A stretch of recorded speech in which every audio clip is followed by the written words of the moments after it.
நாளிலும் கர்த்தர் நமக்கு கொடுத்த தங்க வார்த்தை என்னவென்றால், சங்கீதம் 30:11 என் புலம்பலை ஆனந்த கழிப்பாக மாற பண்ணினீர், என் மகிமை அமர்ந்திராமல் உம்மை கீர்த்தனம் பண்ணும்படியாக நீர் என் இரட்டை களைந்து போட்டு மகிழ்ச்சி என்னும் கட்டினால் என்னை இடை கட்டினீர். ஆமென், அல்லேலூயா.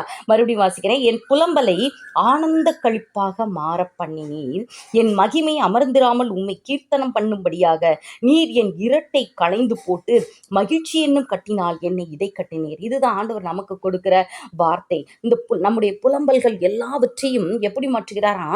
ஆனந்த கழிப்பாக. ஆமென். களிப்பு, ஆனந்தம், சந்தோஷம் தெரியும். அது என்ன ஆனந்த கழிப்பு? அதுதான் ஆண்டவராகிய இயேசு கிறிஸ்து கொடுப்பது. இந்த உலகத்துல இந்த வார்த்தையெல்லாம் நம்ம கேட்கவே முடியாதுல்ல. ஆனந்த கழிப்பு, ஓவர் ஜாய், அதுதான் ஆனந்த கழிப்பு. அப்படியாக எதை மாற்றுகிறார்? நம்முடைய புலம்பல்களை எல்லாவற்றையும் மாற்றுகிறார். நம்முடைய இரட்டுகளை எல்லாவற்றையும் மாற்றுகிற தேவனாக இருக்கிறார். நம்முடைய ரெட்டு, நம்முடைய வேதனை, இரட்டு அப்படின்னும் போது அது என்னன்னா, அந்த சாக் க்ளோத்துன்னு சொல்லுவாங்கள்ல, அந்த சாக்கு எடுத்து அவங்க போட்டுக்கொள்வாங்க. வேதத்தில் கூட ஒரு இடத்துல வரும், பயங்கரமான பஞ்சம் வரும்போது ராஜா உள்ள சாக்கு ஆடை அணிந்திருப்பார், வெளியில ராஜா வஸ்திரம் தரித்திருப்பார். அப்போ பெண்கள் பேசிக்கொள்வாங்க, நேற்று அந்த பஞ்சத்தின் போது என்னுடைய மகனா என்னுடைய மகனை ஆக்கி சாப்பிட்டோம் நாங்கள் 2 பேரும், இன்றைக்கு அவளுடைய மகனை ஆக்கி சாப்பிட கேட்கிறேன், தரமாட்டேங்கிறா அப்படின்னு சொல்லிட்டு அந்த பெண்கள் சண்டை போட்டுட்டு இவர்கிட்ட ராஜா கிட்ட வருவாங்க. அந்த ராஜா அலங்கத்துல உலாவி கொண்டிருக்கும்போது வரும்போது அந்த வார்த்தையை கேட்டு ராஜா தன்னுடைய வஸ்திரத்தை கிழித்து கொள்வான். உள்ள பார்த்தா சாக்கு ஆடை இருக்கும். நீங்கள் யோசித்து பாருங்க, இந்த காலத்தில் ஃபேன் இருக்குது, ஏசி இருக்குது, எத்தனையோ காரியங்கள் இருக்கிறது.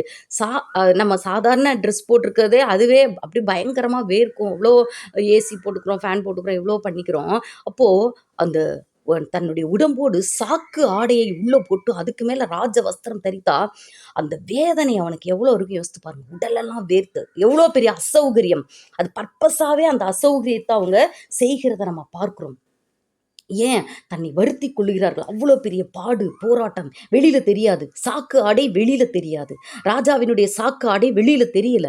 அப்படிதான் இன்றும் கூட நாமும் கூட அநேக காரியங்களை சாக்கு வஸ்திரங்களாக போட்டு கொண்டு இருக்கிறோம். வெளியில தெரியாது. நம்முடைய சாக்கு வஸ்திரம், நம்முடைய ரெட்டு நமக்கு மட்டும்தான் தெரியும். அதனுடைய புழுக்கம், அதனுடைய வேதனைகள், அதனுடைய வலிகள், அதனுடைய பாடு, அதனுடைய பெருமூச்சு நமக்கு மட்டும்தான் தெரியும். அதனுடைய அசௌகரியங்கள் நம்ம மட்டும்தான் அனுபவிப்போம். ஆமேன், ஆமேன். ஆனால் நம்முடைய பெருமூச்சையும் கேட்டு பதில் கொடுக்கிற கர்த்தர் நம்மோடு கூட இருக்கிறார். அந்த இஸ்ரவேல் ஜனங்கள் எகிப்தில் தவித்த போது அவர்களுடைய பெருமூச்சை கேட்டு தேவன் பதில் கொடுத்தார் என்று சொல்லி வேதம் சொல்லுகிறது. பேசவே வேணாங்க, நீ ஜெபிக்காமலே பெருமூச்சு விட்டாலே அந்த சத்தத்தை கேட்டு பதில் கொடுக்கிற தேவன், அந்த ரெட்டை எல்லாம் களைந்து போடுகிற கர்த்தர் உன்னோடும் என்னோடும் இருக்கிறார். ஆமென். ஹாலே லூயா, ஹாலே லூயா. காலையில் வனிதாம்மா சொன்னாங்களே, தாங்கியே நடத்துவார், தள்ளாட விட மாட்டார். ஆமென். ஹாலே லூயா, ஹாலே லூயா. தள்ளாடுற மாதிரி இருக்கும், விழுந்து போக விட மாட்டார். நம்ம அப்படியே தள்ளாடி விழுந்து போக விட மாட்டார். நம்மை தூக்கி எடுக்கிற தேவன், நம்ம எப்படி தாங்கி எடுக்கிற தேவன். ஆமேன். ஹாலே லூயா, ஹாலே லூயா. நம்முடைய புலம்பல்களை எல்லாம், ஆமேன், ஆமேன், புலம்பல்களை எல்லாம் ஆனந்த கழிப்பாக மாற பண்ணுகிற கர்த்தர் நம்மோடு கூட இருக்கிறார். நம்முடைய இரட்டை களைந்து போட்டு மகிழ்ச்சி என்னும் கட்டினால் நம்மை இடை கட்டுகிற கர்த்தர் நம்மோடு கூட இருக்கிறார். ஆமேன், ஹாலே லூயா. நாம இன்று படித்த அந்த எஸ்தர் புஸ்தகத்துல கூட நம்ம அதை தான் பார்க்கிறோம். அவங்க 3 நாட்கள், நம்ம ஒரு வேளை உபவாசம் இருக்கிறதே கஷ்டமா இருக்கு, ஒரு நாள் 3 வேளை இருக்கிறதே கஷ்டமா இருக்கு. அவங்க 3 நாட்கள் புசியாமலும் குடியாமலும், தண்ணி கூட குடிக்கலையாம், புசியாமலும் குடியாமலும் தன்னை முழுவதுமாய் வருத்தி, ஏன்னா ஜீவனே போக போற ஒரு சூழ்நிலை, மொத்தமாக அழியக்கூடிய ஒரு சூழ்நிலை, அதுக்கு 3 நாள் புசிக்காம குடிக்காம என்ன உடல் உபாதைகள் வந்தாலும் அனுபவித்துக் கொள்ளலாம்னு சொல்லிட்டு, நீங்க தான் ஆண்டவரே, நீங்க இல்லைன்னா நாங்க செத்து போயிடுவோம்னு சொல்லிட்டு தங்களை முழுவதுமாய் அர்ப்பணித்து 3 நாள் புசியாமலும் குடியாமலும் இருந்த அவர்கள் ஜெபித்தார்கள் என்று சொல்லி பார்க்கிறோம். அப்படி ஜெபித்த போது கர்த்தர் ஒரு பெரிய காரியத்தை செய்தார். இல்லை, அதை தான் நம்ம அங்கே பார்க்குறோம். ஜெபத்தினுடைய வல்லமையை தான் நம்ம அங்கே பார்க்குறோம். ஆமென். ஜெபத்தினுடைய மகிமையை நம்ம பார்க்கிறோம். ஜெபத்தினுடைய பலாபலன்களை தான் நம்ம இந்த எஸ்தர் புஸ்தகத்தில் பார்க்கிறோம். இவர்கள் மறைவான ஒரு இடத்துல இருந்து வேதனையோடு அந்தரங்கத்தில் கர்த்தரை நோக்கி ஜெபித்தார்கள். அவர் வெளியரங்கமாய் பதில் கொடுத்தார். ஆமென், ஆமென், ஹல்லேலூயா. வெளியரங்கமாய் பதில் கொடுத்தார். இங்கே நீங்கள் பார்த்தீங்கன்னா எல்லா ஆளுகைகளும் அப்படியே டிரான்ஸ்ஃபர் ஆகுது. இதுவரைக்கும் அந்த 127 நாடுகளுக்கு அதிபதியான அந்த அகாஸ்வேரு ராஜா ஆகாகியனாகிய ஆமானிடத்துல கொடுத்தார், முத்திரமோதத்தை கொடுத்தாரு. நீ என்ன வேணுமோ எழுதி அனுப்புன்னு சொன்னார். அவன் தாறுமாறா எத்தனை பொல்லாப்பு செய்ய முடியுமோ அத்தனை பொல்லாங்கான காரியங்களை அவன் செயல்பட்டதை அந்த பொல்லாங்கான காரியங்களை அவன் செய்தான். அதற்கான எல்லா காரியங்களையும் செயல்படுத்தினான் என்று சொல்லி பார்க்கிறோம். இப்பொழுது இந்த ஜன தேவ சமூகத்தில் உட்கார்ந்து கதரும்போது கர்த்தர் அவர்களை கண்ணோக்கி பார்க்கிறார். அவர்களுடைய இரட்டை களைந்து போட்டு மகிழ்ச்சியின் கட்டினால் இடை கட்டினார் பார்க்கிறோம். முதல்ல அந்த வேதனையில் இருக்கும்போது மொர்தெக்காய்க்கு வஸ்திரம் அனுப்பி வைக்கப்பட்டது. ஆனால் அந்த வஸ்திரத்தை அவன் ஏற்றுக்கொள்ளாதிருந்தான். ஆனால் இப்பொழுதோ கர்த்தர் அந்த இரட்டை களைந்து போட்ட பின்பு அவர் என்ன பண்றாரு? மொர்தெக்காய் இளநீலமும் வெண்மையுமான அந்த வஸ்திரத்தை, அந்த அங்கிகளை உடுத்தி கொண்டு, ராஜ வஸ்திரத்தை உடுத்தி கொண்டு மகிழ்ச்சியோடு வருகிறத நம்ம பார்க்கிறோம். ஆமேன், ஹல்லேலூயா. அந்த யூதர்களுடைய சிம்பல் என்னதுன்னா அந்த blue star, white and blue தான் இருக்கும் இல்லைங்களா? டேவிட், ஸ்டார் ஆஃப் டேவிட்னு சொல்லுவாங்கள்ல, அந்த நட்சத்திரம் இருக்கும். அதனுடைய நிறம் இளநீலமும் வெண்மையும். அந்த வஸ்திரத்தை தரித்து கொண்டுதான் மொர்தெக்காய் வந்ததை பார்க்கிறோம். ஆமேன், ஹல்லேலூயா, ஹல்லேலூயா. அந்த பூர் என்ற நாளை பூரிம் என்று அப்படியே மாற்றுகிறார் ஆண்டவர். அந்த நாள் இந்த யூதர்கள் எல்லாரையும் அழிக்கும்படியாக திட்டமிடப்பட்ட நாள், அந்த குலத்தையே வேறு இருக்கும்படியாக பிசாசினால் ஏற்படுத்தப்பட்ட ஒரு நாள்.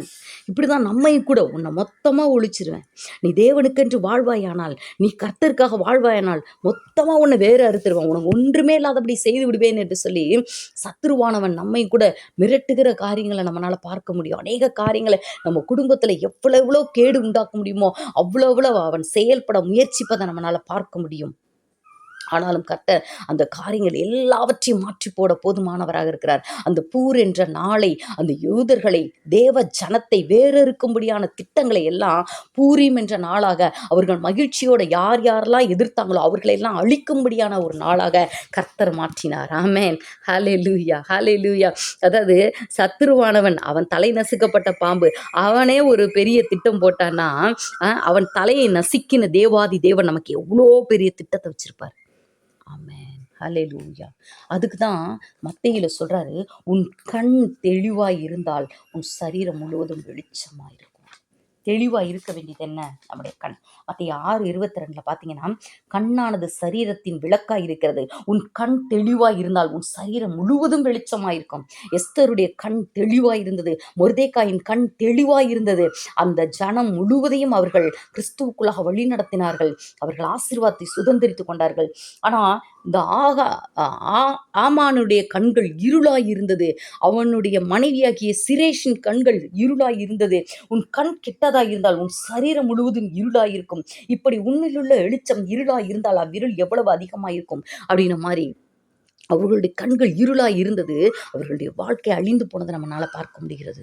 ஆமென், ஹல்லேலூயா, ஹல்லேலூயா. அப்போ நம்ம கண்கள் தெளிவாக இருக்க வேண்டும். கர்த்தர் என்ன சொல்கிறார்? என்னுடைய வாழ்க்கையின் சூழ்நிலை இப்படி இருக்கு, இப்படிப்பட்ட ஆமான்கள் எழும்புகிறார்கள். அவங்களுக்கு அந்த அகாஸ்வேரு ராஜாவும் அவர் பாட்டுக்கு கொடுத்துடுறாரு, முத்திரை மோதிரத்தை சரி நீ வச்சுக்கோ, நீ செய் அப்படின்னு கொடுத்துடுறாரு. ஸோ இப்படிப்பட்ட ஒரு சூழ்நிலை இருக்கே, நான் என்ன செய்ய முடியும்? அதிகாரங்களும் ஆளுகைகளும் எல்லாமே எனக்கு எதிராக தான் இருக்கு அப்படின்ற ஒரு சூழ்நிலை.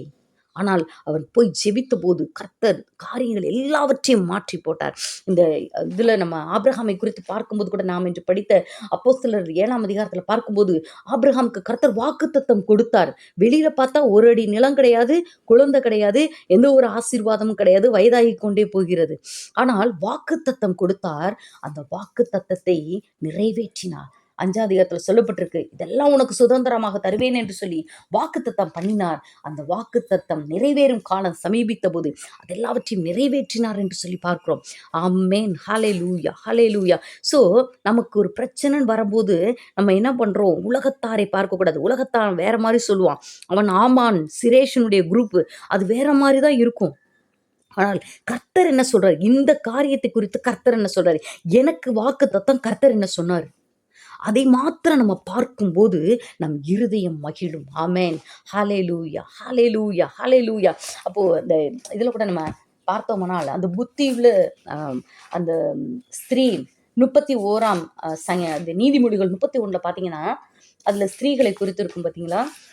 ஸோ புத்தியுள்ள ஸ்திரீ எப்படி இருப்பா அப்படின்னு சொல்லி பார்த்தோம்னா, அதனுடைய குணாதிசயங்களை நம்மளால பார்க்க முடியும். ஞானமுள்ள ஸ்திரீ எப்படி இருப்பானா, அதில் பார்த்தோன்னா அவள் அவள் எதிர்காலத்தை குறித்து மகிழ்கிறாள் அப்படின்னு சொல்லி வருதுங்க. ஆமென், அல்லேலூயா. நீதிமொழிகள் 31 பார்க்கும்போது அதுல சொல்லப்பட்டு இருக்கிறது, குணசாலியான ஸ்திரீ. அவள் என்ன பண்ணுவான்னா, அநேக காரியங்களை செய்வாள் என்று சொல்லி சொல்லப்பட்டிருக்கிறது. இருட்டோட எந்திரிப்பா, வயலை விசாரித்து வாங்குவா, எல்லாமே பண்ணுவா அப்படின்னு சொல்லிட்டு அநேக காரியங்கள் சொல்லப்பட்டிருக்கிறது. அதுக்கடுத்து பார்த்தீங்கன்னா, அவள் உடை பலமும் அலங்காரமுமா இருக்கிறது. வருங்காலத்தை பற்றியும் மகிழ்கிறாள். ஆமென். புத்தியுள்ள ஸ்திரீ என்ன பண்றா? வருங்காலத்தை பற்றி மகிழ்கிறாள். ஐயோ! என்னை யார் பாப்பா வயசான காலத்துல? கடைசி நாள் யார் என்ன பாப்பா? எனக்கு யாருமே இல்லையே! யார் சொன்னது யாருமே இல்லன்னு? ஹல்லேலூயா! ஹல்லேலூயா! அண்ட சராசரங்களை படைத்த தேவன், வார்த்தையாகிய தேவன் நம்ம கூடவே இருக்கார்ல. யாருமே இல்ல, யாருமே இல்ல, யாருமே இல்லன்னு சொல்லாதீங்க. வருங்காலத்தை பற்றி மகிழுங்க. என்னை கர்த்தர் தாங்குவார். எங்க அம்மா சொன்ன காரியம் அது ஒண்ணுதான். நான் எங்க சின்ன பிள்ளையிலேயே கேட்டுட்டே இருப்பாங்க. "யார்றா என்னைய பாப்பா? யார்றா என்னைய பாப்பான்னு?" "நான் பாப்பேன்ம்மா, நான் பாப்பேன்ம்மா." நீங்க யாரு பார்க்குறீங்களோ பார்க்கலையோ எனக்கு தெரியாது. என்னைய கர்த்தர் பார்ப்பார். அந்த ஒரு காரியத்த கடைசி வரையுமே சொல்லுவாங்க. எல்லா நாளுமே சொல்லுவாங்க. "நீ பாப்பியா? சரி, சரி." அப்படி சொன்னதில்ல. யார் பார்க்குறீங்களோ இல்லையோ, கர்த்தர் என்னை பார்ப்பார் அப்படின்னு சொல்லி. அதே மாரி தான் நடந்தது. நாமும் கூட எப்பொழுதுமே வருங்காலத்தை பற்றி மகிழ வேண்டுங்க. மகிழ்ந்தோம்னா தான் எனக்கு இப்ப இருட்டு இருக்கு. இதை ஆனந்த களிப்பாய் மாற்றுகிற கர்த்தர் எனக்குள்ள வாழ்கிறார் என்ற அந்த விசுவாசம் வந்தா தான் மகிழ்ச்சியே வரும் இல்லைங்களா? வருங்காலத்தை பற்றியும் மகிழ்கிறாள். அடுத்து முக்கியமான காரியத்த பாருங்களேன். தன் வாயை ஞானம் விளங்கத் திறக்கிறாள். தயையுள்ள போதகம் அவள் நாவின் மேல் இருக்கிறது. நம்முடைய வாயை எப்படி திறக்கணுமா? ஞானம் விளங்க திறக்க வேண்டும். நீ எல்லாம் என்ன தேறப் போற? நம்ம குடும்பம்லாம் வராது. நமக்கு இந்த பிரச்சனை மாறாது. நமக்கு வேற வழி இல்லல்ல. ஓப்பனிங் இல்லல்ல. வாய்ப்பு இல்லல்ல. ப்ராபபிலிட்டி இல்லல்ல. அப்படி பார்க்கக்கூடாது. ஆமென். ஹல்லேலூயா. தன் வாயை ஞானம் விளங்க திறக்கிறாள். அவ என்ன நினைக்கிறாளோ அதை செய்கிறாள். இங்கே நம்ம அந்த புத்தியுள்ள ஸ்திரீயாக எஸ்தர பார்க்கிறோம். அவ என்ன எப்படி அழகா ஞானம் விளங்க திறக்கிறாங்க பாருங்க. எல்லாரும் உபவாசம் பண்ணுங்கள், கர்த்தர் செய்வார். ஆமென். அதன்படியே நடந்தது. ஞானம் விளங்க வாயை நம்ம திறக்க வேண்டும் என்று சொல்லி கர்த்தர் விரும்புகிறார். எதிர்காலத்தை குறித்து என்ன பண்ண வேண்டும்? மகிழ வேண்டும் என்று சொல்லி கர்த்தர் விரும்புகிறார். ஆமென். ஹல்லேலூயா. ஆக மொத்தத்துல நாம் இன்று பார்த்த காரியம் என்ன? சங்கீதம் 30:11 படி நம் புலம்பலை ஆனந்த களிப்பாக மாற பண்ணும் கர்த்தர் நம்மோடு கூட இருக்கிறார். நம் காலை தள்ளாட ஒட்டார். அந்த தேவனை நாம துதிப்போம். என் மகிமை அமர்ந்திராமல் உம்மை கீர்த்தனம் பண்ணும்படியாக நீர் என் இரட்டை களைந்து போட்டு மகிழ்ச்சி என்னும் கட்டினால் என்னை இடை கட்டினீர். அவர் இடை கட்டுகிறார். நாம் என்ன செய்யணும்? என் தேவனாகிய கர்த்தாவே உம்மை என்றென்றைக்கும் துதிப்பேன். கர்த்தரை நாம் துதிப்போம். கண்களை மூடி ஜெபிப்போம். ஸ்தோத்திரம் ஆண்டவரே. ஆசீர்வதிக்கப்பட்ட அந்த